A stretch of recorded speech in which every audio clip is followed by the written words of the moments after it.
For USCFootball.com, I'm Keely Eure here with Dan Weber. Instant analysis of USC's 38-10 victory over Oregon State. And in many ways, Oregon State wasn't the type of level of opponent that USC has been playing in a while. And in many ways, it was what the doctor ordered. I think so this week. I think they need, they really need to do a lot of things better than they're doing them right now, and then that they did them today.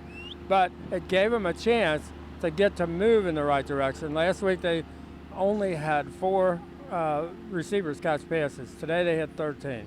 Last week they really had trouble, mixing the run and the pass and the offense. This week I think they did a pretty good job.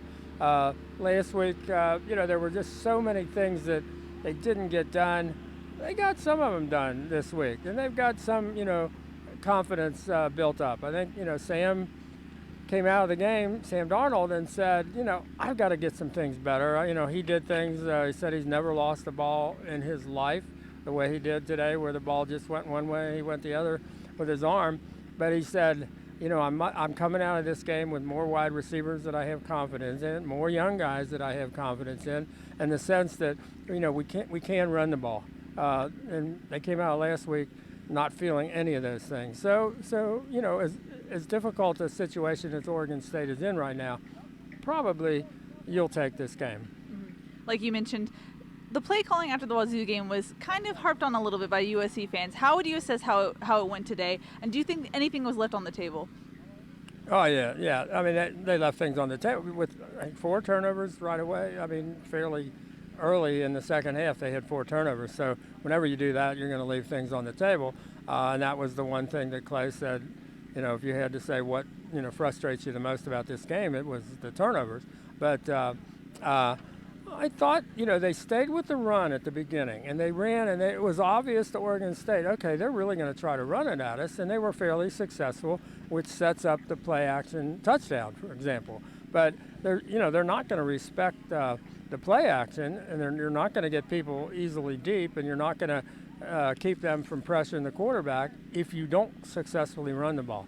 So I thought they stayed with the run long enough to make Oregon State respect the run, and that sets up the pass. If USC football, basically, the history of USC football is if they can run the ball, they can then pass it. And you saw what happened last week when they couldn't run the ball and made it really tough to pass it. Mm-hmm.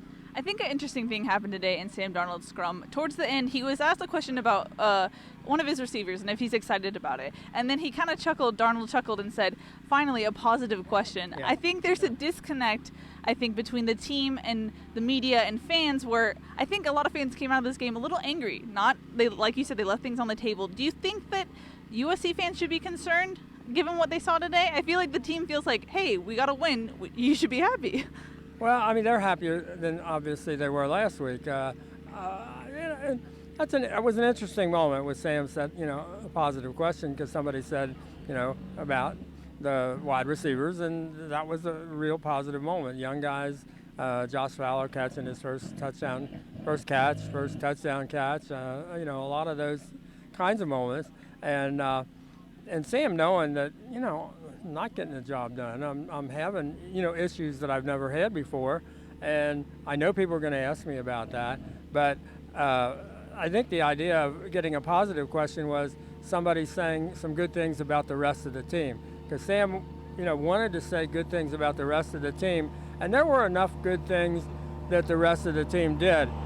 Not that they didn't do a number of things you wish they hadn't done. I mean, I don't think anybody's talking about that. But I think they did more positive things today than they did last week. So at least you had the positive stuff to balance it against. Yeah. One of those positives that Helton mentioned, they got to use a lot of young players. They also burned a couple red shirts. Randall Grimes got work. Also, Brandon Peely. It was interesting, though. At the presser with Helton, he said that part of the reason why they burned Brandon Peely's red shirt was the status of Marlon Tuipulotu, which he didn't really let on initially when we learned about his injury. He said that they could explore surgical options for Marlon Tuipulotu's back issue.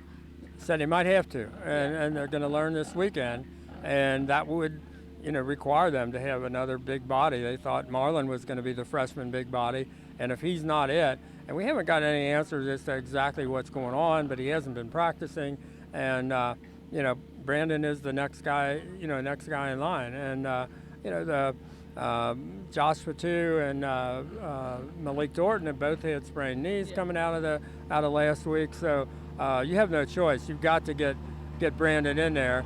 And my personal feeling on that is, if some of these kids are as good as we think they might be, there's a good chance they don't ever come back for a fifth year.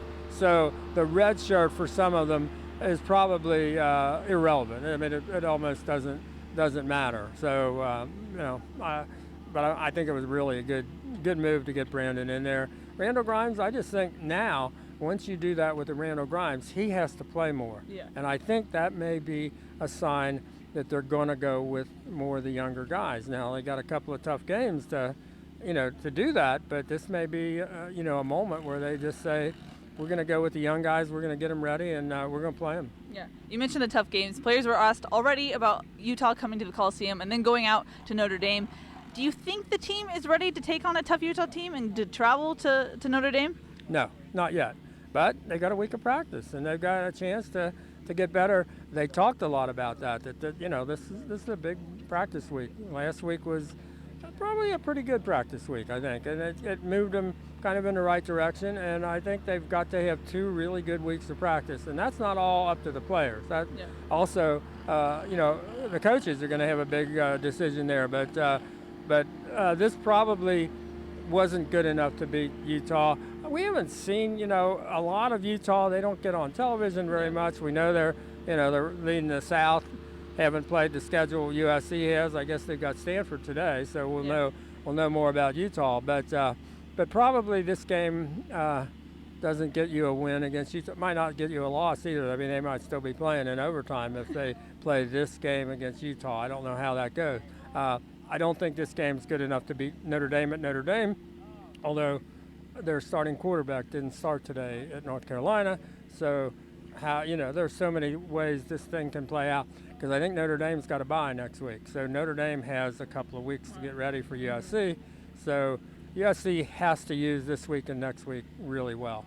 So given what you just said, should USC fans be concerned going forward, or is this a positive step in the right direction? Both.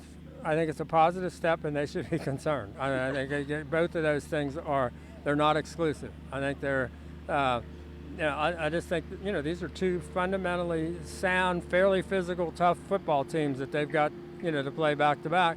I don't know that I've seen USC be quite the physically tough football team that you'd really like to see them become, and we shall see if they have that ability to this week and next week to really get themselves geared up. And playing at home really helps, I guess. I think against Utah, I think that gives them an advantage. And if the crowd shows up, and kind of a surprise they had 60,000 here today when that thermometer hits 100 on the old dial up there. Because I asked, President Nikias was on the sidelines before the game in the sun, and I said, and he had a short sleeve USC kind of sports shirt, and I said, how hot was it down there? He said, it was unbearable. And I can attest to that. Yeah, that's right. You were right there.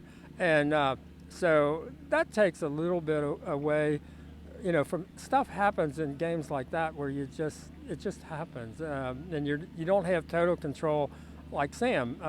No excuses, but who knew sometimes where that ball was going to go or why exactly. But I didn't realize. You get down on the field at the end of the game, and you realize how hot that sun is coming over and how bright it is, and it's just. That's a tough time to play here in this stadium. That's a really difficult challenge. Mm-hmm. We mentioned young guys. We forgot to mention one who got his first career time on the field, Matt Fink. And little do you know, he just takes off for a 50-yard touchdown.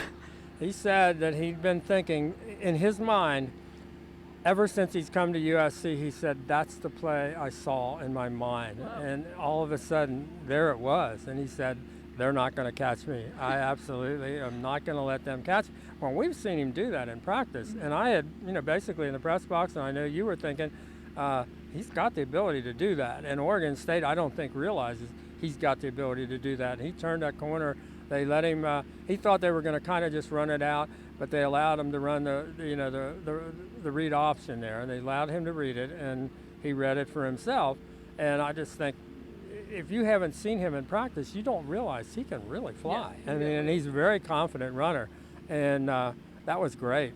I think there was one other moment today. Jake Olson getting his second extra point snap, and he gets to walk out of here just like another player because now it's kind of routine. Yeah. And he thought he liked that. He said, I'm a college kid. I like the attention. I like people being inspired by it, but it's kind of neat. You're just a football player. That's your job. And Damon Johnson, the regular snapper, had gotten hurt. Yeah. And the backup snapper is Wyatt Schmidt, who snapped the next punt. But he's also the holder. So he really, you almost needed Jake to do that snap because Wyatt is your holder.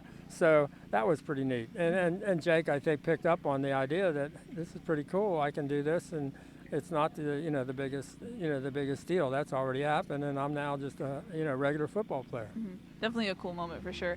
All right, that's going to wrap it up from the Coliseum. For Dan Weber, I'm Keely Eure. For more, check out uscfootball.com.